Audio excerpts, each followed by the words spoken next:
বাংলা চলচ্চিত্রের একসময়ের তুমুল জনপ্রিয় অভিনেত্রী এবং মিস ক্যালকাটা খ্যাত জয়শ্রী কবির আর নেই। সোমবার 12 জানুয়ারি লন্ডনের চিকিৎসাধীন অবস্থায় তিনি শেষ নিঃশ্বাস ত্যাগ করেন। মুক্তিযুদ্ধের পর স্বাধীন বাংলাদেশের চলচ্চিত্রের গুণগত মান উন্নয়নে জয়শ্রী কবির অসামান্য অবদান রেখেছেন। 1952 সালে কলকাতায় জন্মগ্রহণ করা এই অভিনেত্রী 1968 সালে মিস ক্যালকাটা উপাধি লাভ করেন। 1970 সালে সত্যজিৎ রায়ের হাত ধরে চলচ্চিত্র জগতে তার পথ চলা শুরু হয়।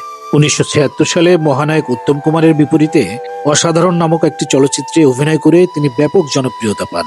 ঢাকাই সিনেমার প্রখ্যাত নির্মাতা আলমগীর কবির 1974 সালে তার সূর্যকণা সিনেমায় অভিনয়ের জন্য জয়শ্রী রায়কে বাংলাদেশে নিয়ে আসেন। সিনেমাটি মুক্তি পায় 1975 সালে। এই সিনেমায় কাজ করতে গিয়ে দুজনের মধ্যে প্রেমের সম্পর্ক গড়ে ওঠে। 1975 সালে আলমগীর কবির বিয়ে করেন জয়শ্রীকে। তখন থেকেই তার নাম জয়শ্রী কবির। এরপর থেকে প্রায় এক যুগ ঢাকাই সিনেমায় অভিনয় করেন তিনি। তবে আলমগীর কবিরের সঙ্গে তার বিয়ে খুব বেশি দিন টেকেনি। তার বিচ্ছেদের পর তিনি আবার কলকাতা চলে যান, সেখান থেকে চলে যান লন্ডনে।